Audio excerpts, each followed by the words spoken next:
And we are back. Brad is back in the studio. We're glad for that. And what a beautiful day it's going to be. 52 degrees out there already. I'm in desperate need of a massage. Yeah, well, let's talk about me for a moment. Good morning, I'm Jamie Cooper. Thank y'all for getting up with us. This is Athens in the AM on a Tuesday morning edition. Cooper and Company Live. A lot of folks out of town, you know, it's break. But, hey, it's rodeo time in Morgan County. My favorite clown in the world couldn't be here today, so filling in for him, Mike Wentworth and Tom McAlister. Good morning, Mike. Good morning. How are you? Good to see you. Man, good to see you. You're going to do a dog trick for us in a minute. Well, I'm not. You're not. Will you do everything Come here, else? Zorro. We'll do a dog trick. I've been watching him do a dog trick. Tom, oh, he'll do good on that. He starts humping that bed in a minute over there. Tom, what's up with you? Oh, just getting ready to go down south. I think everybody in Athens, Limestone County has gone south. I'm glad we went last week. So what's the weather like in Gulf Shores? It's beautiful. Beautiful. No fog. A lot of seafood. A lot of seafood, yeah. There's going to be a lot down there. But let's talk about the big news this morning. On the front page of the Huntsville Times, and I'll talk more elaborately about this in just a moment, Nick Saban signs an agreement to be with Alabama through he's 300 years old. By then, he'll be making about $100 million a year. Nick Saban signs up, and I'll talk more about that in just a moment. Give you all the details on that. And I'm going to let Mr. Wentworth know that, yes, I'm going to give him a genuine Jamie Cooper probate judge commemorative.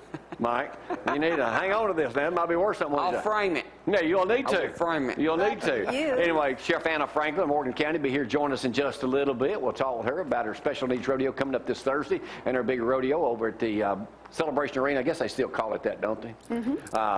This weekend, it's going to be beautiful weather for that also. Plus, we'll talk about Kidney Foundation. Got something going on here, too, in just a little bit. Plus, some more guests to be making their way. Maybe Jimmy Gill, President of the City Council, will be here. They had a big meeting last night, honored the Vietnam veterans. I'll tell you more about that when we do the news in a little bit. If you need to get us, Frank's on the phone, 230-4988. You can text my loyal assistant, 603-4848. Gets her each and every time. She takes all my messages.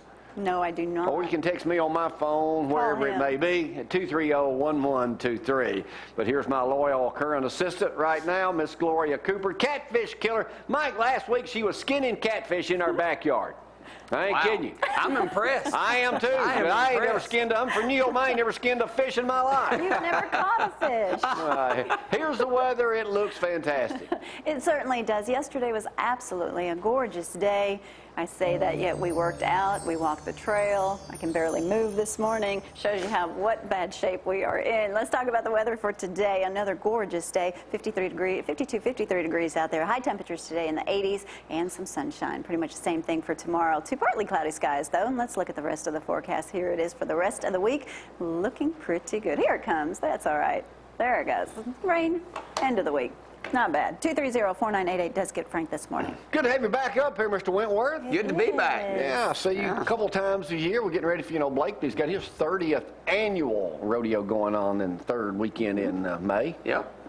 Yeah. So we'll be having a good time with that. I say, Tom, y'all are departing tomorrow. I'm sure your whole street's probably cleared out, aren't they? Pretty much. A lot of folks gone. Spring break, Huntsville has got spring break this week, too. That was last week. Oh, they were last week? I think so. Oh, okay. I know they don't get them all together, but I know Limestone County and City gone this way. I'm glad we went 2 weeks ago, or how long ago? A week and a half ago? Yeah, Weather was fantastic. You could have got some good footage down there this week. Yeah, I bet. Get a lot of stuff down that way. Usually we catch the kids and then show their parents what they were doing when we get home. Where do you call home, Mike?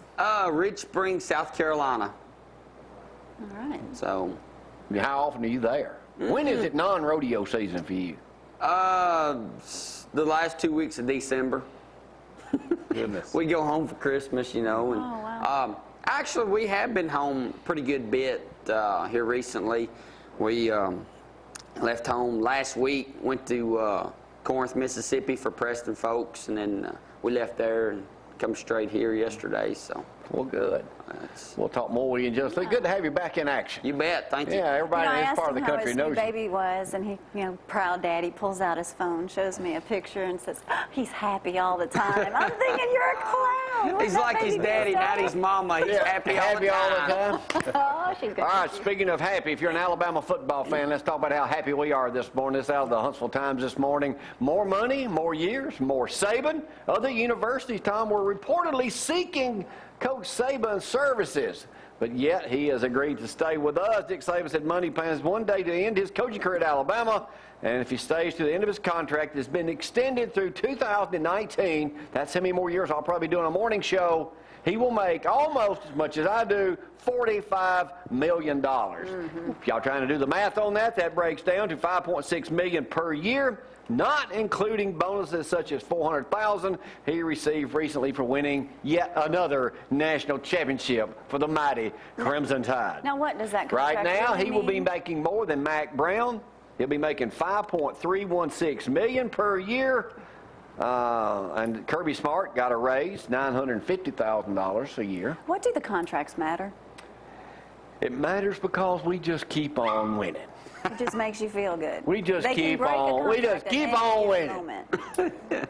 We want him to stay, and he just keep on going. So if someone for pays that. him more to break the contract, he will. Hey, we'll talk more about that in a little bit too. Doesn't wanna Speaking hear of that. sports, I know my friends and neighbor Bill Donovan and Mary last night. They're big Tennessee fans. We're watching the Pat Summitt maybe coach her last game. Well, Baylor in the girls basketball went 38-0. They put a whooping on them last night, beat them 77-58 in the Elite Eight matchup. So Tennessee baked. They're done. They're out of here. We'll talk more about some other stuff coming up in just a little bit. I do want to update y'all on a church thing that I talked about a year ago. Y'all may remember this story. Mobile, that's south of here. Y'all remember when the former music minister at that Mobile County Church was acquitted this week on charges of tasering the pastor during a dispute over money. Simone D. Moore was acquitted last Wednesday on assault charge. He was accused of using a stun gun on the minister at the New Welcome Baptist Church during a confrontation back in August over a paycheck. So the music minister pulls out the stun gun, stuns the preacher, and then he's acquitted of the charges. Just to update you, in case you might have missed that, you know. Things that happen in Alabama. That's right. Down in South Alabama, it certainly did happen. And in Colorado Springs, that's north of here, this Easter coming up in 2 weeks, an annual Easter egg hunt attended by hundreds of kids has been canceled because of misbehavior last year. What? No, Mike, not because of the kids, but because of the parents. How'd this go, Frank? Too many parents determined to see their kids get an egg, jump the rope, marking the boundaries of the children-only hunt. The hunt was over in seconds. Eggless tots and the rule-abiding parents. The kids did good, but the parents got out of hand. You know how it is when you take Mac Easter egg hunting. You're always trying to find him the golden Knocking egg. everybody out of the way, trying to get that golden Mike, egg. you'll be the same way with your little one.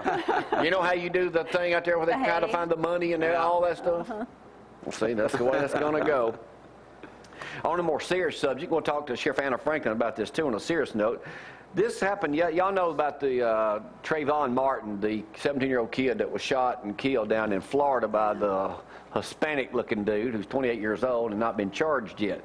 Well, yesterday, you're familiar with that story, aren't you? Somewhat. Sirius XM radio host Dan Garza blasted the Miami Heat basketball team for posing in hoodies as a tribute to this Trayvon Martin. The 17-year-old was shot February 26 and killed by a neighborhood watch volunteer.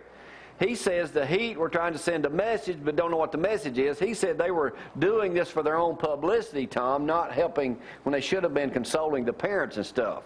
But he goes on to make another thing. He said, while blaming the neighborhood watch volunteer for the violence, this reporter said, if Trayvon Martin that night had not been wearing a hoodie, I bet you dollars to donuts he'd still be alive today.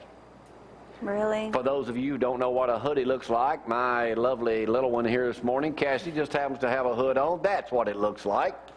Now, but I mean, the question is, had he not had that hoodie on that night? So they're blaming the death on a hoodie, really? Well, I mean, if you're going to look like a thug. So one thug thought another thug. Thought the other Well, one no, was I mean, dead. it's wrong that the guy shot him. First of all, that idiot should never have had a power of a gun in his hand. He hasn't been charged yet, but they need to. That was just senseless. Did a hoodie cause the Trigger it? death? I mean, That's just insane. Well, they couldn't identify him with the hoodie on. It was hard, and that wasn't the reason. No, Yeah, but wearing one at night and new in the community didn't help. but still. Probably gang related, and they Yeah. probably thought, territorial. But still. But, I mean, he shouldn't have had a gun. He shouldn't have been doing what he should. I mean, it's a lot of There's a lot of back and questions in forth that case. questions here on both sides, but it's sad. It is. It's a shame. Sad. Changing subjects a little bit, talk about something we all like, homemade alcohol. This out of you've heard of homebrew? I know where you from, over on Hebron, over in Kill Mountain, not Kill Mountain, but what was it? Merle Mountain. They made a lot of illegal stuff out there, and probably still doing it. This out of Wisconsin, Mike, says here, these people here they got a fellow beer club and they make their own suds. But now there's a law that doesn't allow them to transport their illegal suds back and forth for contest. It says 17 states have laws on whether homebrewers can transport beer or wine outside the home. So they're trying to fix it to where these people said homebrewers need to look at state law because they might just be ambiguous. They need to be able to do alcohol the way they want to. A lot of people make homemade alcohol now. Back when I was growing up in New Hope, homebrew was a big deal. Running whiskey, too? Well, I didn't run. My dad, they did that earlier. But I mean, when I was growing up, they made a bunch of homemade beer. And that's probably how I got started. They did. But, Yuck. But this in here could criminalize the rapidly growing hobby and kill scores of annual tasting events that bring tourists to small towns and city to taste the homemade beer like at the Great Lakes Brew Fest. Maybe that's what Athens needs, Tom. Their own brew fest. Brew fest. Right. Yeah, right at the arena. Can we get that maybe? Well, can't do it at the arena though, because legally. Wait a minute. Is he in the city or the county? Half of that arena, half of that's in the city, and half of it's in the county. Well, everybody has to go on that side to drink then, where it's legal. Well, that's the way it would look like. But you know, it's a Fayetteville State Fair. Yeah, let's all drink in front of Sheriff Blakely out there illegally. Who? Yeah, it'll make you think who. No, on the city side. You know, you drink on the city side, you're drinking legally. Oh, okay. And then new Chief Johnson will come after us. What's the ramifications of that, Mike? You know Sheriff pretty good.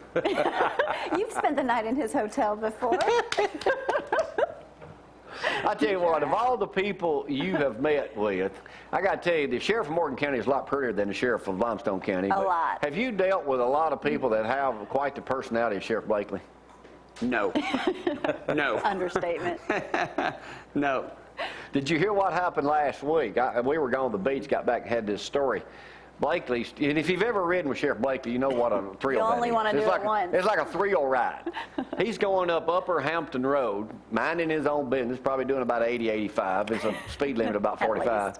In a no passing zone. An idiot on a Suzuki motorcycle passes him. How's this going to go, Frank? Not too good. Not too good. Anyway, passes him. Well, we told you a story last week. Blakely, it's a thrill of a lifetime for him. They start after the guy. Gets up to over 100 miles an hour, catch him 20 minutes later, corner him somewhere in Tennessee. In Tennessee? Yep. The guy passes Blakely, though, in a no-pass zone, speeding. So Mike was in high cotton because that's what he lives for. You know? That's true. All right, Sheriff Anna Franklin's joined us from Morgan County. We'll check in with her in just a little bit. There's a shot over now. She's got a big event coming up this weekend over at Celebration Arena over in Priceville. We'll check in with her. Mike's always good to see you, man. Good to see you. Yeah, because you're always lively. You know what's going on in the world. Just hanging out. Yeah. He's about to bring the dog. Your makeup here. looks better than mine today. That's what I was thinking. But I wasn't gonna say. And you know, one thing about it, I did comb my hair this morning, Jamie. Yeah. You got one of them mow haircuts. One of these days, yours will be like mine. We'll take a break. You're watching Cooper Company Live on a Tuesday morning edition here in Athens, Alabama. Y'all hang on.